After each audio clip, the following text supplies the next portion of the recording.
Sinong humuli? Ako, sir. Sino yung teacher? 1, 2, 3, 4. Yung iba, parents.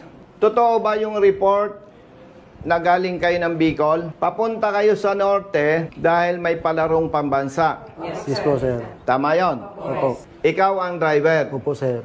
Kanino ang sasakyan? Sa asawa ko po, sir. Sa asawa mo. Opo. Nakabidyo tayo para kung may mangyaring kapareho nito, magiging malinaw sa lahat. Actually, sir, siyang nag-initiate voluntary dahil meron siyang dalawang relatives dito. Okay. Sa Sino ang relatives niya dito? Diyan po. Saka ito pa. Sino pa? Tas kamay. Yung si midwife, relatives ko pa po yan. Kamag-anak kayo? May sinasabi na may anak ka na nauna na dahil lalaro. Opo, sir. Nauna na. Nandun na? Nandun na po. Ilan? Isa lang. At ito, may kamag-anak ka. Nakisabay. Lahat kami parents ng players doon. Yon, parents kayo. Anong usapan nyo sa fuel? Sabi ko, sir, sa kanila, sila naman nagsabi na, pagdating sa diesel, hati-hati na lang daw sila. Yon. Tama ba sabi niya? Opo, sir. Opo. Siyempre, galing kayo ng Bicol, papunta kayo ng Norte, 100% nag-diesel na kayo. 2,000 po, sir, sa Kalawag. Ang tanong ko, nangyari ba yung usapan na hati-hati kayo doon? Yes. Yes po, sir. Okay. Nag-share ka, hindi? Hindi po, sir. Oh, wala kang share. Brother, Yes, sir. ano ang ibig sabihin ng kolorom? Operating as for hire. For hire. Yes, sir. Anong basehan mo? Ang basehan po namin, sir, ay dahil po sila po ay nagkaroon ng ambagan para po doon sa Pangkurodo. For hire yun. Yun po. Malinaw ha, hindi nahawakan niya yung pera ha. Nagbayad sila, hati-hati. Ay, Sa'yo, for hire na yon.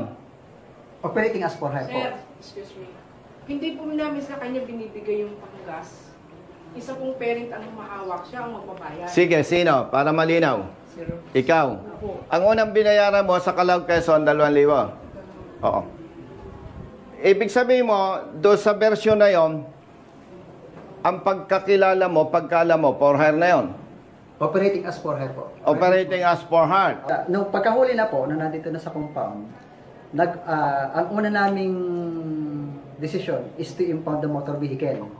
So, ang instruction namin, kami po ay nagsabi sa kanila na para naman po kami makatulong kahit papaano at makapagpatuloy po sila sa pagbabiyahe, kami po ay nag-offer na ihahatid po namin gamit ang aming mobile sa terminal at para po sila ay makasakay ng bus. Habang nagtitiket po kami, actually nakaprepare na po yung impounding receipt eh. Siyempre, may mga kasama din po kami na nagtatawag sa hepe namin.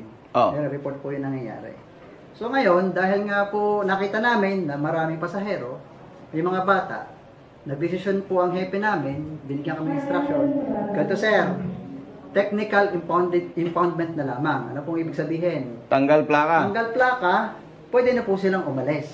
Kawawa ang driver eh. O baka hindi mo alam ang ginagawa ng ibang pulis at enforcer. Nakakita lang, walang plaka. Letse-letse nang abuti ng mga ito. Wala naman problema kung kawawa naman yung mga bata, ticket na lang, tapos sir, proceed ka na, magko-contest ka kasi ikaw ay inaakusahan ko ng kolorom.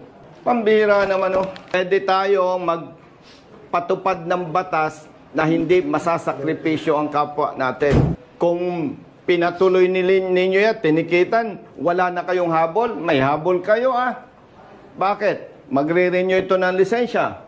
Magre-renew ito ng sasakyan. Pwede ninyong padala ng show cause order. Ang daming method ang daming ways. Pero gamitin nyo naman puso nyo. So, pwede ho mapatunayan na sa kolorum o hindi. Ano po? Yon, ibig sabihin, from that words, hindi ka pa siguradong kolorum nga. Opo, pero... Yun ang sinasabi ko sa iyo, brother. Opo, opo. Malinaw yan. Opo. Hindi ka pa sigurado na kolorum nga. Opo. Pero na-perwisyo na sila, okay, i-shortcut natin. Nag-contest, na-prove, hindi kolorum. Di, na-perwisyo na sila. Yan ang sinasabi ko Hindi nyo naintindihan yung tamang public service kasi...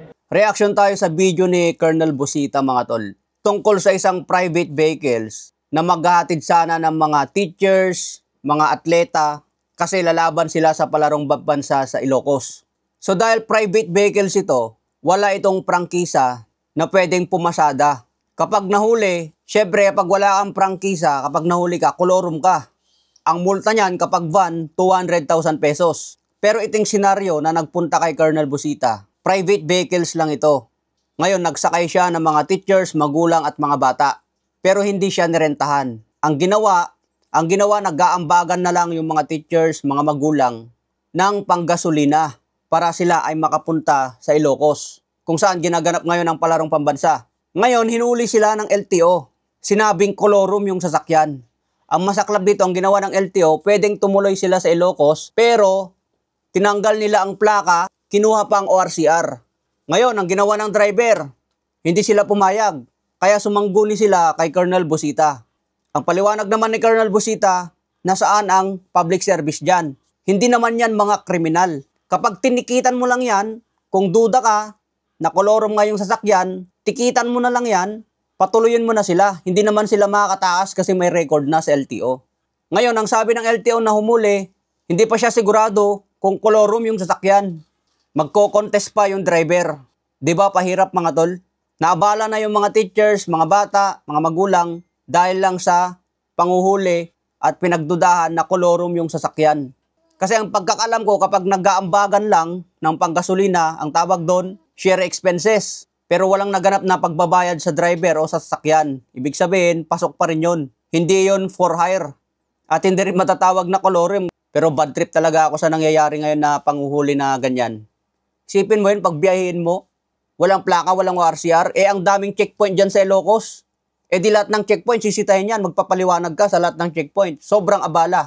Napakalaking abala ng ginawa nila. Kaya bad trip talaga tong mga nanguhuli.